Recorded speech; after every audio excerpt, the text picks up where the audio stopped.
Oh my God. Yeah. Malaysia's another year older. Yeah. It's a weird time. Merdeka is like, it's then, and then there's Malaysia Day. So there's like this patriotic gap. But we're just about done with it. Allah gap or not? Or are we? Ladies and gentlemen, we got an amazing guest with us today. Oh my gosh, what does it mean to be a Malaysian? How do we get to greater heights? What do we do when the world says, hey, where you from? All this and more on this week's episode of Table Talk.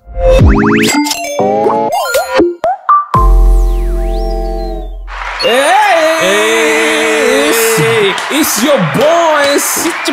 Today, the hype is real today. We got the godfather of sneaks. We got the godfather of sneaks with us today. I can see some, you all clearly dressed up for this. Or you? I think we're going to do a roll call on what we're wearing. Oh, yeah. Okay. Shout out to Fashion Week. I don't know, they do it quite often. But before any of that, oh man. I just want to say, bro, you've had such a crazy weekend. Yes. Oh my right? At the gosh. time of recording this, you know what? Let's start with what you do first. Hi. Say hi to the camera. Hi guys, my name is Bryan and I'm the founder of SneakerLAH. Oh man, dude. Did you think... we'll talk about this later, but did you think that when you started SneakerLAH, that today, the name carries a very different weight today, bro? Actually, never. Right? Back in 2015 when we started it, right? It was just it's a fluke lah. It's a fluke. It's a fluke. You can't say that now. I need to know. You can't say that Tell now, us bro. the process. Like, hey guys, I think quite nice. We make a get So together. it was not meant to be an event. What Like is a it? crazy event. It was meant to be. So I was doing a little bit of agency work back then. Yes. We were an agency for a shop named 100%. 100%. Oh, lot 10. 10, right? Oh. So they say, hey, we haven't had an event for a while. Why don't you guys plan something? So I was like, okay, why don't we do something for the community, right? So we just have like 10 tables, 15 tables, and then we have a little bit of vendors to... It's called swap meet lah. Right. Oh, Meet yeah, lah, yeah, right? yeah. So swap meet is very small. You know, people come, bring their shoes, they swap, and they meet. Yeah. Or they sell, whatever, right? And then from 10 tables become like 20 to 25. And then the last number was 33 tables. So we took out the entire third floor of lot 10. And then the brands were like, hey, I heard you guys are doing an event. Can we get in on this? Why you never call us? Yeah. So we're like, oh, sure. So we call lot 10. We're like, okay, now brands want to join. Oh damn. So can we get your ground floor for free? Then they were like, yeah, sure. Oh. Yeah, they say we would love to have traffic, so we'll give you the ground floor. I was like, okay. Yes. So we gave some spots to a few brands. All these brands are brands that are available in the store. Yeah. Right. Obviously. Yeah. So on the day, only one day back in 2015, instead of a 2-day event like now, it was a 1-day event. And I invited a few of celebrity friends that I know. One of it is like No Saleh, and like Nabil Rajalawa, these guys. And then they came down. Wow. They came early. Right, and then they posted on their Instagram and their Facebook, say, And then hey, bam, there's bam. this like sneaker event, you guys gotta come down and check it out. And then next thing you know, at the end of the day, our tally was 17,000 people on one day. Chills, man. Dude, Oh guys. my god. For everyone who's a non-Malaysian, SneakerLAH is a household name. It's become a flagship event that people look forward to every year. I mean, minus the pandemic. Yep. Minus the pandemic. But now it's not just a It's not just a collective of sneakerheads coming together, right? It's brands, it's apparel, it's anything street culture and above, right? Yeah. But I think why we also are celebrating this amazing brand that has become more than just an event is because recently, how should we put this delicately? got bags, bro. It's gone global, right? Like global. Secured the bag. What would be the best way to describe what happened recently? So the good guys over at Naver In Korea. Naver Naver is the #1 Korea search engine. basically they're The Google. they're the Google of Korea. Yeah. They also own like apps like Line. Yep. Yeah. Yeah, I know. And then Entertainment agencies. they also have Cream lah. Cream is like the #1 marketplace website app in Korea. So people buy sneakers, resell platform on in Korea. 90% market share, and I think they do about $100 million transaction a month. A month.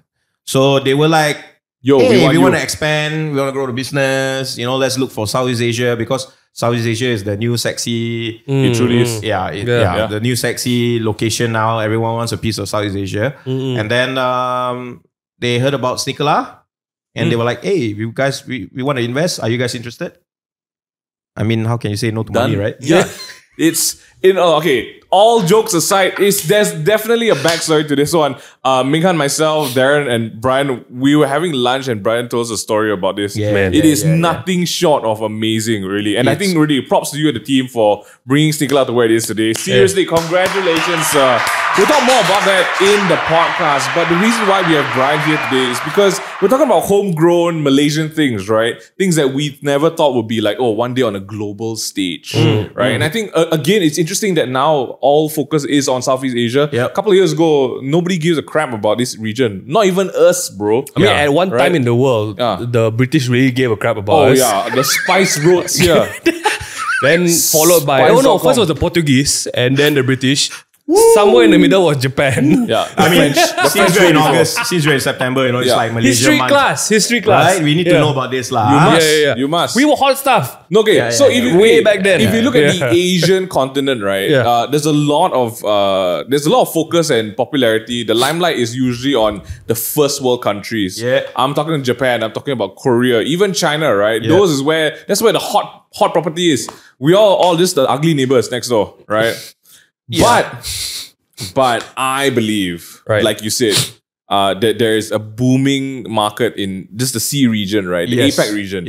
And that's why there's money moves. And that's why people like Korea, instead of trying to keep it homegrown to themselves, they're like, actually, I need to start looking out. And I love that SneakerLAH was one of the first things that happened on this. It's a very interesting topic about Southeast Asia. A lot of people think that it's very easy to conquer. Because it's small and it's like, cheaper in terms of we're all very close to each other. But what they don't realize is, even though we are close to each other, we are huge. Right? Indonesia alone, Jakarta alone is 33 million people. 30 million lah. Let's keep it at that lah. 30 million, right, is our entire population, bro. Of Malaysia. It just Jakarta. So and another funny fact is that a lot of people think Southeast Asia is, although we are close together, it's like, oh, very easy to conquer. So they just set up one office and can tap out the whole thing. No, because Malaysia and Singapore, let's just talk about Malaysia and Singapore. Yeah, man. We're so close to each other, right? Language-wise, we're very similar. Right? Similar. But culturally, totally different. Right? It's mad. And we don't even give a crap about who's big in Singapore, who is the superstars and whatnot. We don't care. Yeah, I mean, likewise also lah. Right? Both ways. We don't care about Singapore. Pretty much. Yeah, we just once in a while we go in for Universal and all that kind of stuff. And then Thailand speaks a totally different language. Right. Indonesian also different language, kinda. Yeah, I mean even that, right? Bahasa Indo and Bahasa Malaysia. Very different. Super different. Totally. Right? Oh my gosh. Once they arrive here, then they'll start to realize, hey, it's not so easy. It's not easy at all. Yeah, Even in Malaysia itself, the market is divided into so many segments. Yes. But I want to quickly touch about how there is a mentality in Malaysians growing up, the West is best mentality. Right? We're always copying, and I think that's a perfect place to start on like whole sort of like the young cultures today. Like a lot of what we are today, a lot of the sneaker culture, a lot of the street culture, right? Our parents and the older generation will be like, you're copycats. You're just trying to imitate like what the Ang Mohs are doing, right? They're not wrong. Definitely. I mean, if not, we'll still be going around in clocks, dude. I'm all of that and above. Like wooden clocks. But like, I feel like we've come to a stage. Of course, there's a lot of like taking in the concepts and cultures that we like. Yes. But then I think what's great about every culture in the world is that you start to make it your own as well. Yeah. Right? You got to start championing locally. Yeah. And stuff like, even your podcast, BorakLAH, right? Yeah. Like having that lah inside is significant of, this is Malaysian, right? We talked about it over lunch and you say like, there's something that you like doing. You like taking something that is like, oh, I know this one works, but how can I inject my own flavor into it? Let's talk about that in terms of a Malaysian standpoint. What do you guys feel is Malaysia's, like when you think about Korea, you think of K-pop. When you think of Japan, you think of like, Akihabara. yeah, okay. Sorry, a lot. So many lah, dude. cars. I know what you were going to say. Don't say it. World War II. Yes. AV. Food. Yes. Sushi. Sushi. When you think of Malaysia. Okay. Yeah. Oh yeah. But Need for Speed. Initial D. Initial D. Initial D. When you guys think of Malaysia, what is the first thing that comes to your mind? Food. Number one lah. I mean, who doesn't think about food when it comes to Malaysia? We king of that lah. Yeah. Right. So although the Singaporeans have tried to steal that over the years, got a Netflix special. Their Singapore tourism, their Singapore Tourism Board has tried very hard, but undeniably the Singaporeans still come into our country and eat. Yeah. But that's besides the point. Yeah. Food is one thing, and then I think one thing we really champion is multicultural lah. Oh yeah, dude. The real melting pot lah. Real melting pot. Yes. I agree with this one. Like we were talking with politician Said Sadiq the other day. Bro, I don't name drop, but if you guys haven't watched that podcast, y'all missed it out. Don't name drop. Literally said the name. I really did. I forgot what I was going to say, but there was a quote there somewhere. Okay. He was going on about how Malaysians are actually very patriotic. And I believe so. Like as much as we don't like the government or like we have problems with the way things are run in this country, but we're actually really we're really community. We don't like it together. The way I see it, right, over the years you see lesser flags being displayed during August, and you see people like complain a lot and everyone. But that is actually a form of patriotism. It really is. Because people in Malaysia actually do care. Yeah. We do care to the point that we are so fed up, we just don't care. Yeah. You get what I'm saying? It's a silent protest. Yeah. We're just like, man, these guys are like the quiet quitting, you know? Yes. The quiet patriotism. Silent rage. Silent rage. Yeah. Rage Silent against the rage, machine, bro. So I think, I remember when I was like, 7, 10 years old, everyone's got flags all over. Also, they were cheaper lah. Their cars. At that time, it was a bit cheaper lah. Yeah. Things were really out of control now in terms of prices. But the way I see it is people are protesting, people care about the country, and that's why you don't see a lot of patriotism being shown. Yeah. And that's a form of still being patriotic as well. Because we don't agree with the way things are, right? Yes. Yeah. Speaking of which, because I feel like there's a sense of like maybe not being overlooked lah. Maybe it's a strong word. Maybe there's a sense of us just being like, we're not happy with this. Do you feel like in many ways we're very laid back as Malaysians?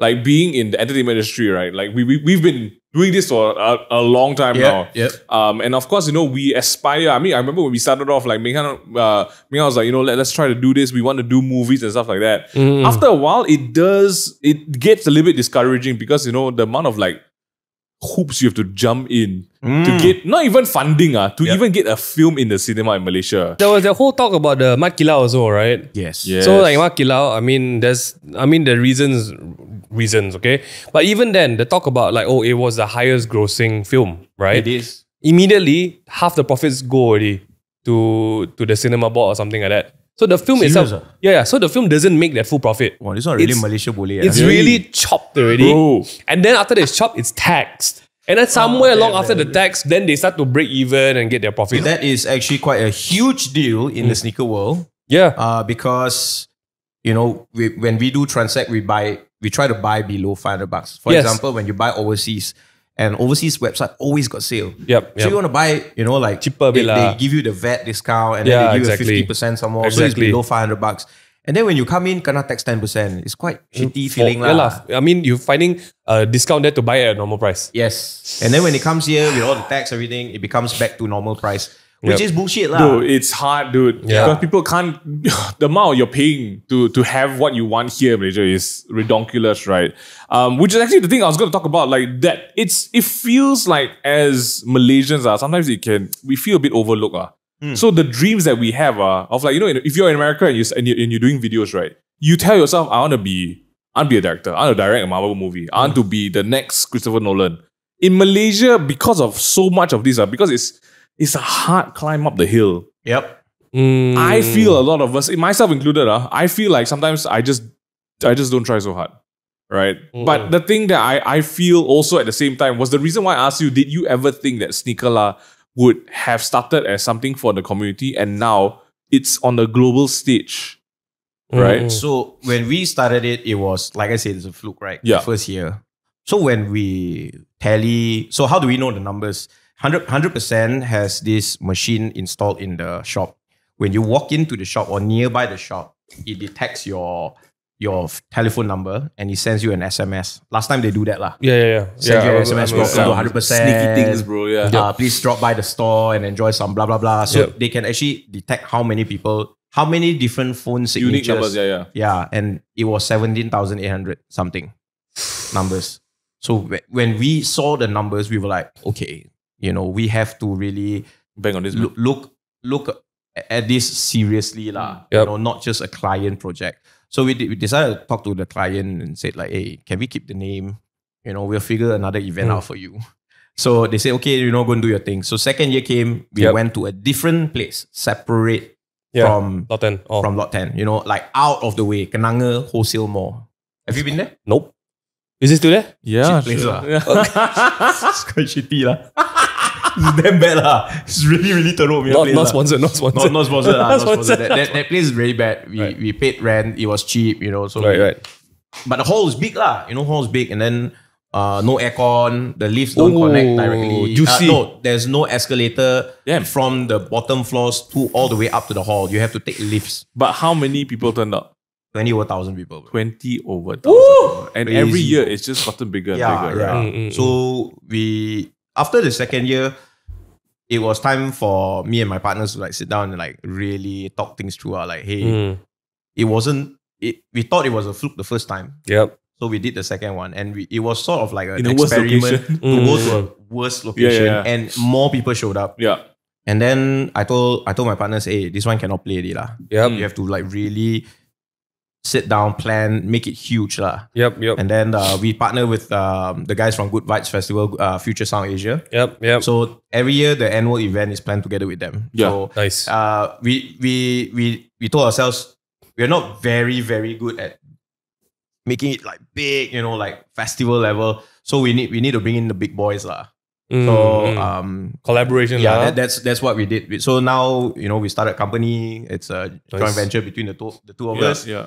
And it is where it is today because of all these different elements. Yeah. And we never really thought about like it will be international. Yeah. Yes, we have references from international. But y'all didn't set out to be like, No. I'm going to be a global name. We just bro. want to do good shit. Yeah. And yeah. personally, I think the best way to say it is I'm actually doing this event for myself. Because I'm a sneakerhead. I like to see what I like to see, Yep. Oh, I like this year, I like an exhibition about this kind of shoes. Okay, let's do it.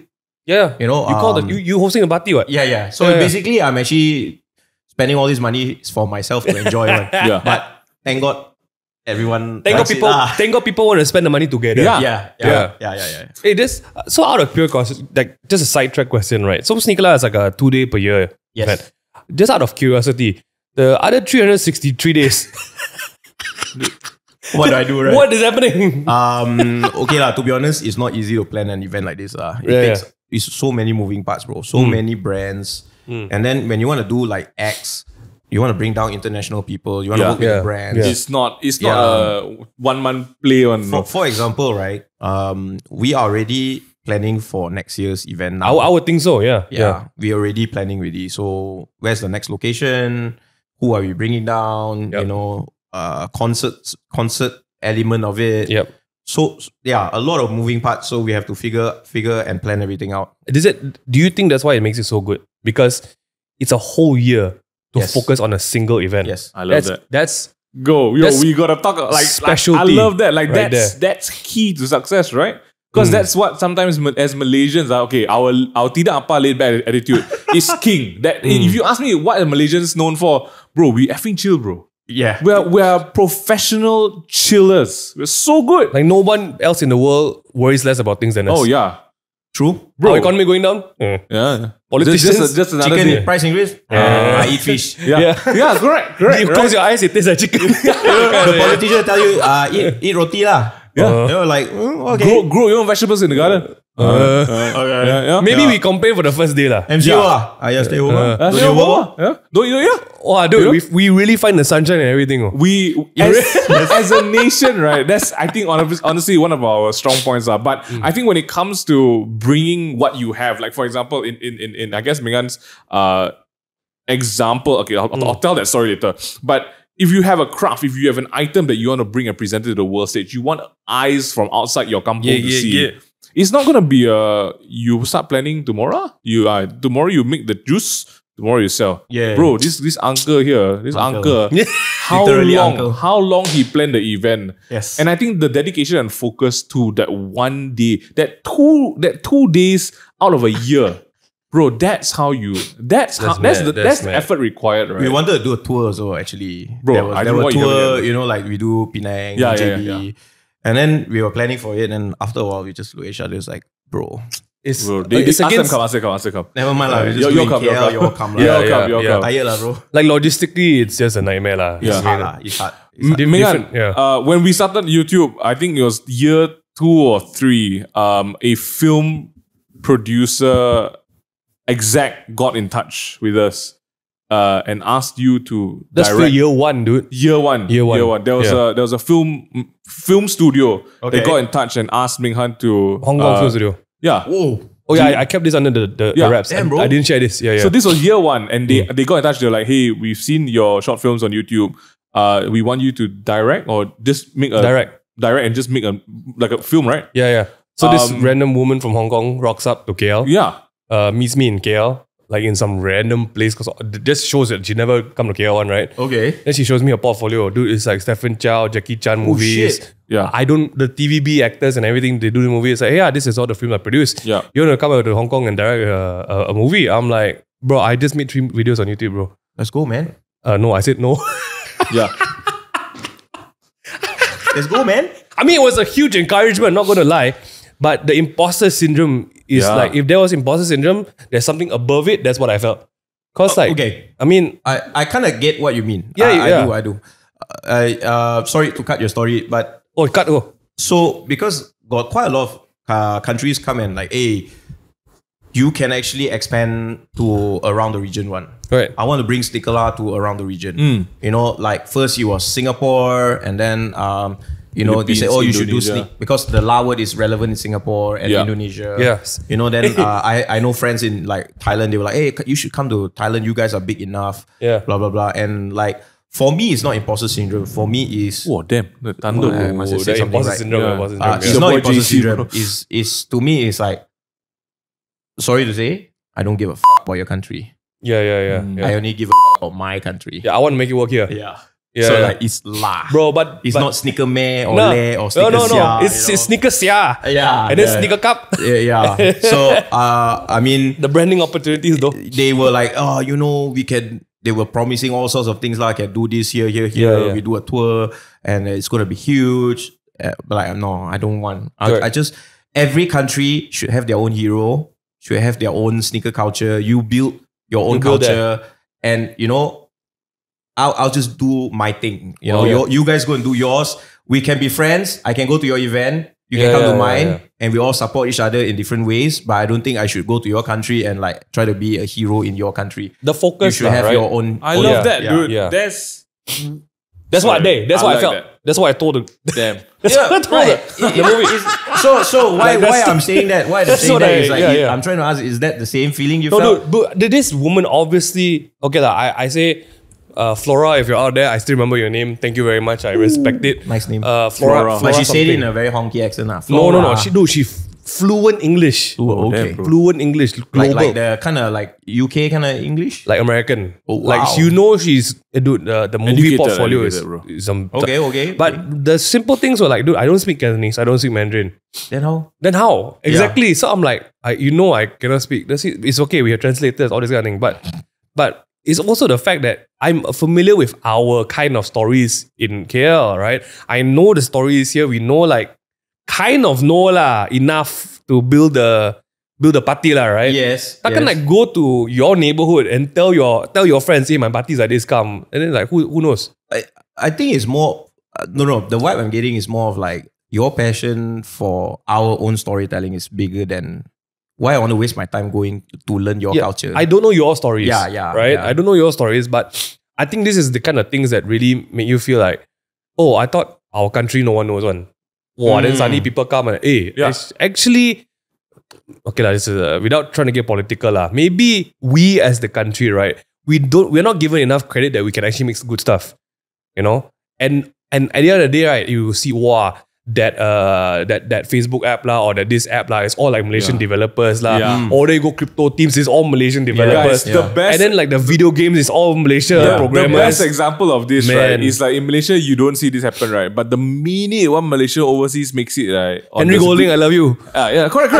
the minute got somebody somewhere have a bit of Malaysian heritage. We claim, bro. We're like, hey, this fella, yesterday he came to my bistro, bro. Man. It's that kind of stuff, right? But it's so weird because like I think locally this is something that I feel is very strong. Sometimes we don't give ourselves enough credit. Right? Sometimes we don't even support the local acts that we feel are like, man, but then when the minute they make it overseas, right?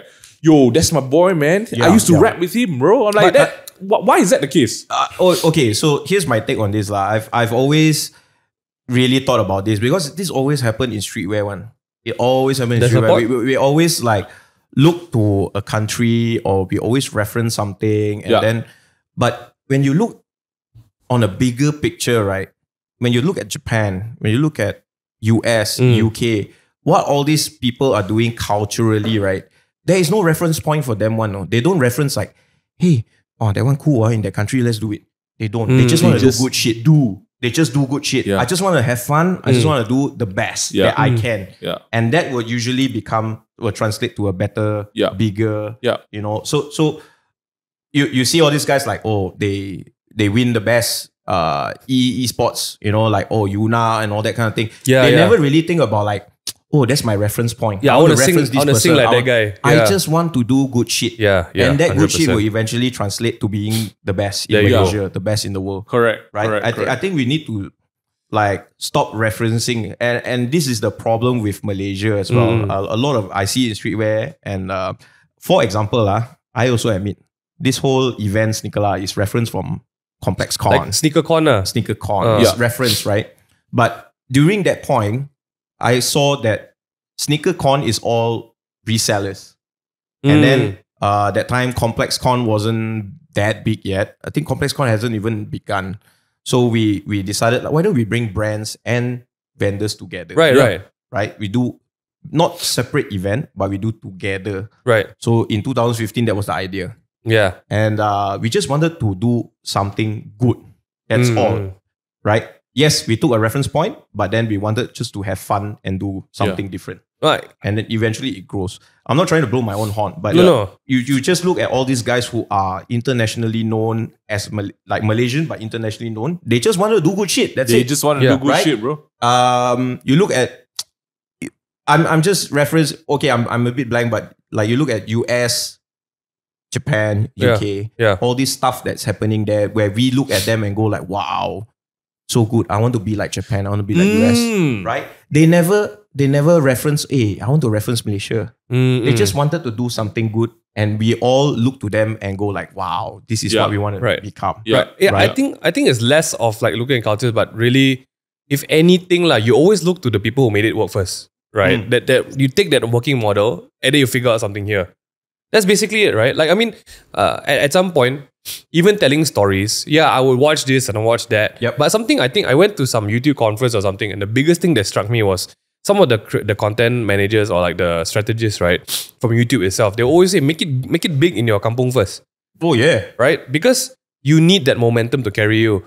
You can't be like nobody. Upin. Yeah, your neighbor also don't like what you do. It's right? your boy's Upin. Right, exactly. Like, I think people underestimate the fact that you aim globally lah. The goal at the end of the day, if you are that visionary, is you take your brand the whole world, so like, right? Who don't want that, right? But to get there realistically, the people who can shoot globally immediately is like a unicorn. That's why they call them unicorns. Is rare. It's insanely rare. Like, you come up with like Coca-Cola, for example.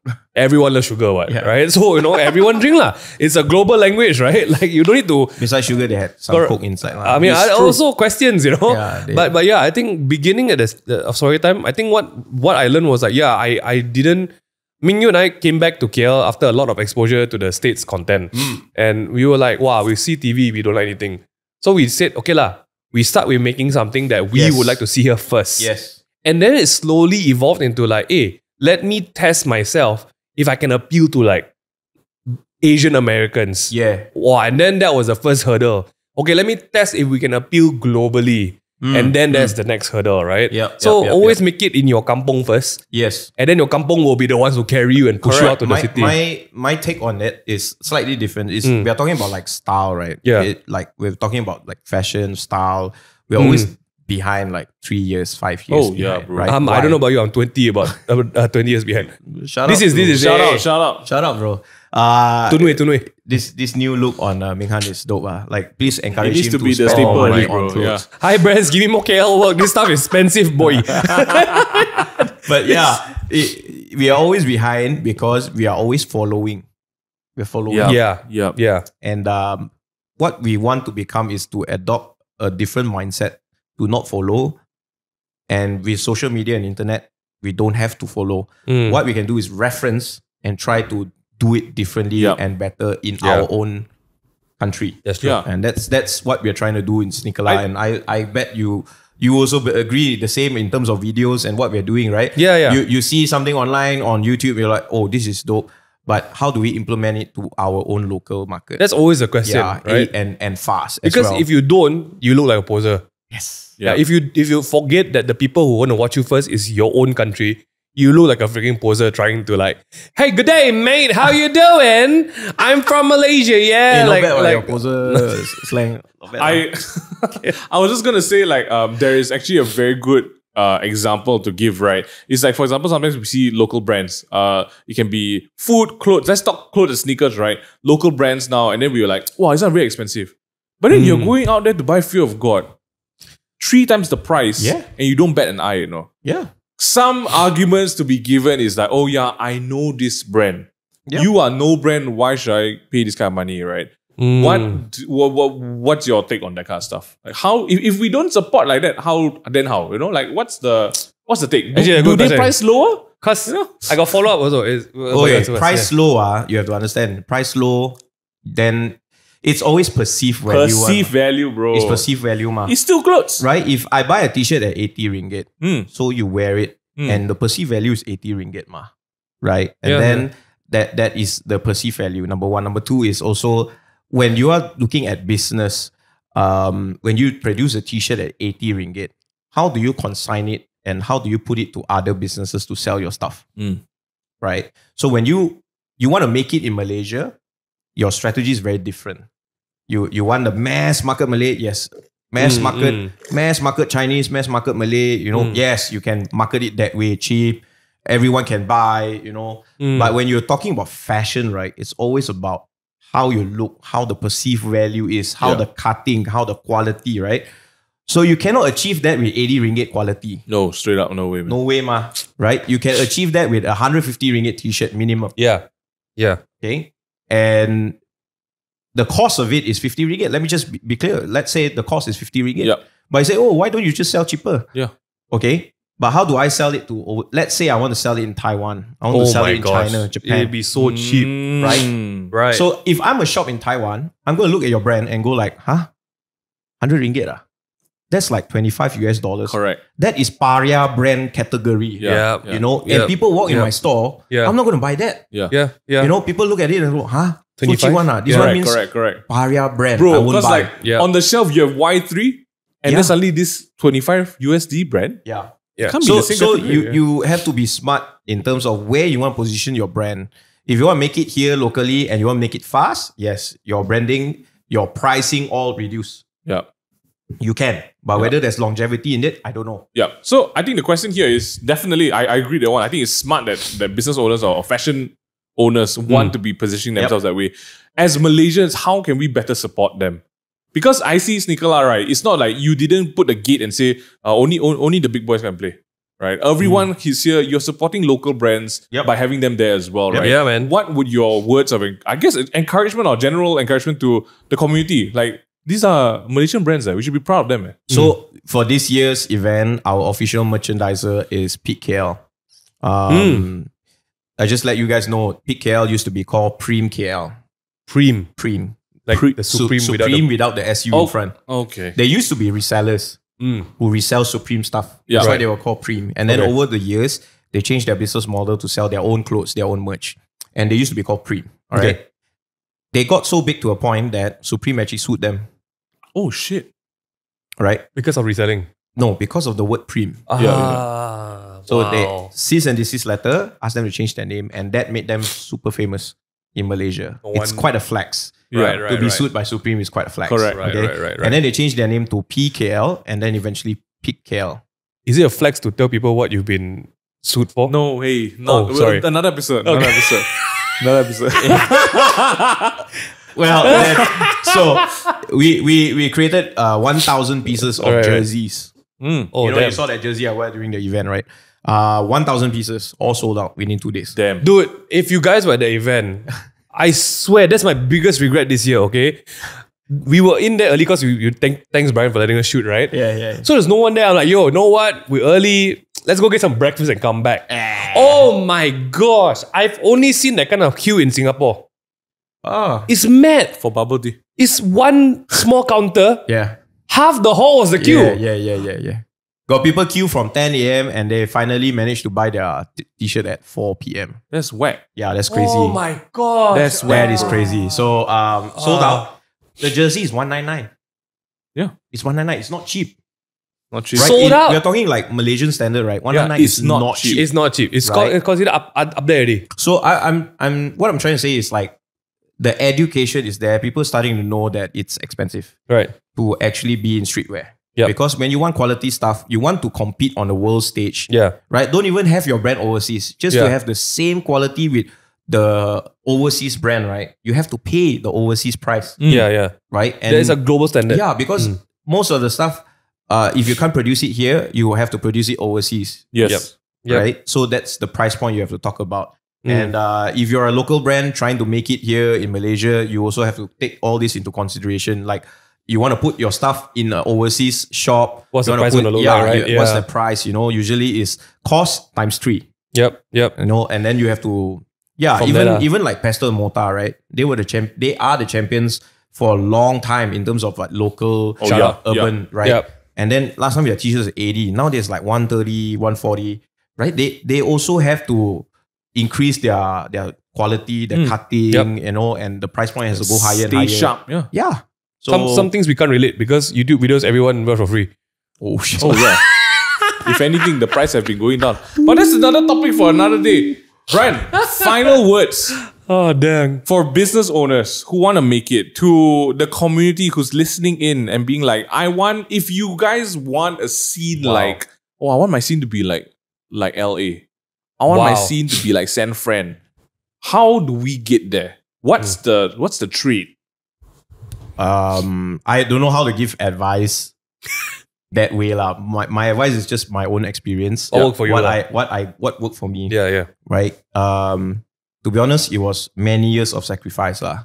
Put the work in lah. Like right now, what you're seeing is, the fruits of the labor. Oh yeah, for right? sure. Of course, you see like, okay, there's a Korean investment. Yeah. 30,000 people showing up to an event. Yeah. Jerseys are selling out, but for the first 2, 3 years, 4 years, 5 years, it's, you don't make much money one. You work 1 year and then you earn like what? How much? 50,000, 100,000? At least you earn money. Hey, 1 year, Hey, we all 1 year what? but no, there's a similar theme, right? Right, yeah. At the start, it's never it's it's never glitz and glamour at all. And you have to really hone in on why in the first place you started this. Yeah. If you wanted money from the start, don't do this kind of Go stuff. into banks. Go and work something to sell, and there's many better ways to earn faster money than this. Yep. If the vision is culture, the vision is the scene, the vision is building a community. Wow. Yep. Then stick to your guns, don't sell out, really build it, build to a point whereby whatever you do, they will come out and support you one. They will. That is my advice. If you from the start, wow, you see so many people turn out, I want to be like that. So, wow, this is the intention got to be right. Don't aim for the gotta be right, don't aim for the product lah. Yeah. People nowadays with social media, with what you're doing, right? People can smell bullshit very fast. You can smell it, bro. Yeah, from a mile away they can smell it. If from the beginning you wanted money, they can smell it. Can tell one. And if you just want a nice picture at the end of the day, they can see it, bro. Yeah. So intentions from the start. If I know it will be difficult. If let's say you want to build a community, it's never easy one. So from the start, you just remember from the beginning why you started it, the intention, and hold on to it no matter how tough the times are. You will stick to your guns. Eventually, you'll come out. That's the clip. That's the freaking clip right there. The hot take. Oh my goodness. So sick, man. Bryan, thanks so much for being on the show today.